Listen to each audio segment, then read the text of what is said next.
मरते दम तक हर पत्नी अपने पति को इस अंग को क्यों नहीं छूने देती है। आज की वीडियो बहुत ही ज्ञानवर्धक और प्रेरणादायक है। प्यारे दोस्तों, निवेदन करना चाहूंगा कि वीडियो को अंत तक देखना ताकि पूरी बात आपके समझ में आ सके, क्योंकि पूरा ज्ञान ही सफल होता है। आधा अधूरा ज्ञान किसी मतलब का नहीं, किसी काम का नहीं। इसलिए वीडियो जब भी देखें तब पूरा अवश्य देखें। और अभी तक आप लोगों ने मेरे चैनल को सब्सक्राइब नहीं किया है, मेरे चैनल को अभी सब्सक्राइब कर ले ताकि आने वाली वीडियो का नोटिफिकेशन सबसे पहले आपके पास पहुंचे और आप उसका सीधा फायदा उठा सकें। और साथ ही कमेंट में जय मां लक्ष्मी अवश्य लिखें, जिससे माता लक्ष्मी की कृपा से आपका घर में धन की वर्षा हो। तो आइए प्यारे दर्शक बंधुओं, हम जानेंगे इस वीडियो के माध्यम से कि स्त्री का कौन सा वो अंग है जिसे पत्नी पति को कभी नहीं छूने देती। तो बने रहिए वीडियो का अंत होने तक। प्यारे दर्शक बंधुओं, कहा जाता है कि पति और पत्नी का रिश्ता अटूट रिश्ता है। एक मार्ग पर चलते हुए उन दोनों में इतना प्रेम होता है कि एक दूसरे की इच्छा के अनुसार चलते हुए अपना जीवन गुजारते हैं, सुख दुख बांटते हैं। जिस अंग को पत्नी अपने पति को कभी छूने नहीं देती और पति गरीब होता है। सिंगलदीप में एक नरसिंह नाम का राजा राज करता था। वो राजा अपनी रानी से बहुत प्रेम करते थे और रानी भी नरसिंह राव से बहुत प्रेम करती थी। उनके घर में सुख, शांति और धन दौलत की कोई कमी नहीं थी। उनके खजाने हमेशा धन दौलत से भरे रहते थे। प्यारे दर्शक बंधुओं, वो राजा नरसिंहा राव अपनी रानी से इतना प्रेम करते थे कि उनकी रानी की बड़ी या छोटी जो भी ख्वाहिश होती थी वो तुरंत पूरी होती थी। उन नरसिंह राव राजा के जीवन में और उनकी पत्नी के जीवन में कभी दुख आया नहीं था, इसलिए वह दुख से अनजान थे। वो दुख जानते नहीं थे कि दुख कैसा होता है और क्या होता है। खुशी खुशी वो दोनों अपने जीवन को बिता रहे थे। उनका जीवन में कोई समस्या थी ही नहीं। भगवान की ऐसी कृपा थी और राजा नरसिंह राव अपने सिंगलदीप की बहुत ही सुंदर सेवा किया करते थे। सब लोग उनसे बड़े प्रसन्न थे। एक दिन रानी अपने महाराज से कहने लगी, महाराज, आज हमारी एक इच्छा हो रही है। राजा कहने लगे, निसंकोच होकर के बोलो रानी, तुम्हारी क्या इच्छा है। रानी कहती है, महाराज, दिसंबर के महीने में ठंड कड़ाके की पड़ रही है, पर हमारा मन तो नदी में नहाने को कर रहा है। राजा कहने लगे, महारानी सोचो तो सही, इतनी ठंड पड़ रही है, तुम बीमार हो जाओगी, इस इच्छा को छोड़ दो। उस इच्छा को नहीं करना चाहिए जिसमें हमारा अहित हो, हमारा नुकसान हो। हमें साफ साफ दिख रहा है कि हमारा ऐसे में नुकसान हो जाएगा।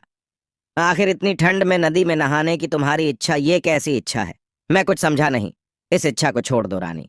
राजा कहते हैं, रानी, तुम बीमार हो जाओगी, स्वास्थ्य खराब हो जाएगा, इसलिए मेरी बात मान करके तुम इस इच्छा को छोड़ दो।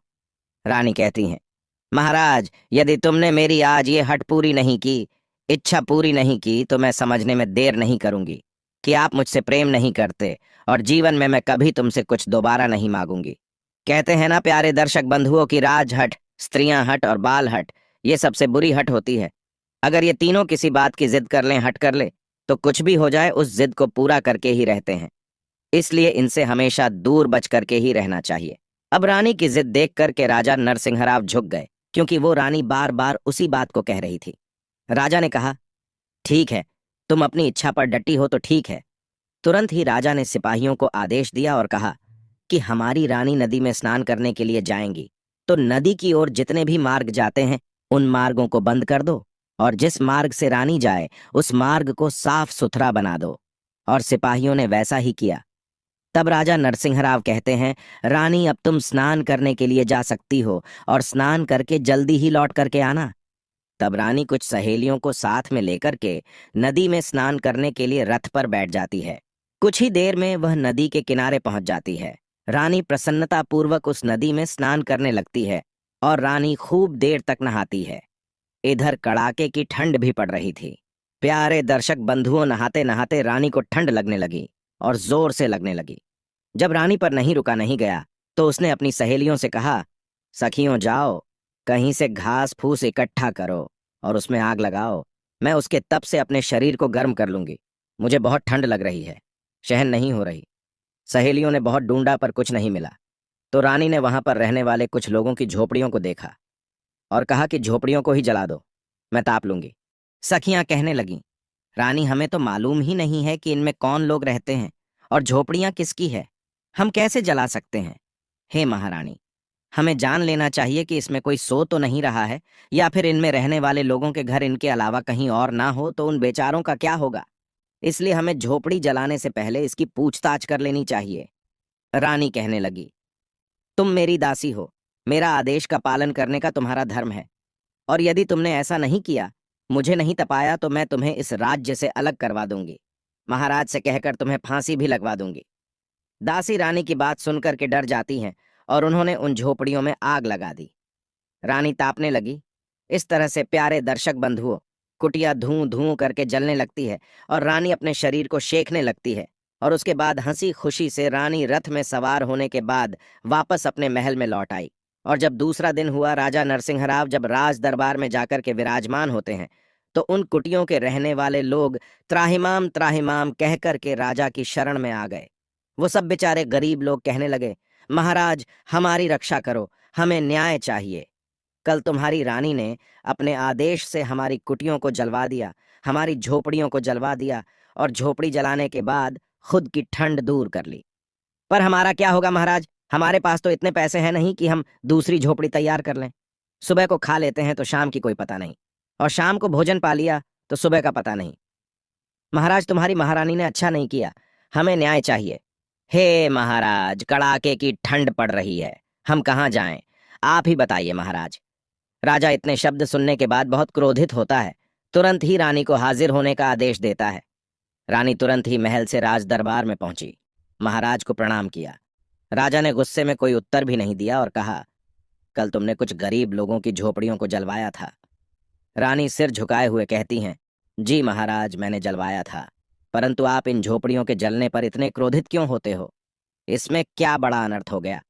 तब रानी कहती हैं, महाराज, अरे ऐसे ऐसे राजा हुए हैं जो लोगों को अपनी रानी के लिए फांसी पर भी चढ़ा देते हैं, कुटियों को भी जलवा देते हैं, मकानों को भी तोड़वा देते हैं, सुंदर महल भी बनवा देते हैं, और महाराज मैंने वो कुटिया जला दी तो आप इतना क्रोधित हो रहे हो? रानी की बात सुनकर के राजा और क्रोध में आ गया और कहने लगा, हे रानी, तुम किसी की मजबूरी को नहीं समझती हो। राजा नरसिंह राव कहते हैं, ये रानी सीधी बात तुम्हारी समझ में नहीं आएगी, लगता है कि अब टेढ़ी उंगलियों से ही घी निकालना पड़ेगा। राजा ने कहा कि रानी, तुम अपने वस्त्रों को उतार दो और तुम भिखारी के वस्त्रों को धारण करो, भिखारी का भेष बनाओ, और पूरे नगर में तुम्हारी यही दंड होगा, यही सजा होगी। तुम भीख मांग के लाओगी, तब तुम्हें पता लगेगा कि क्या होती है अमीरी और क्या होती है गरीबी। रानी ने तुरंत ही अपने वस्त्र उतार दिए और भिखारी के वस्त्र धारण करने लगी। वस्त्र धारण करने के बाद पूरे नगर में उसने भीख मांगी।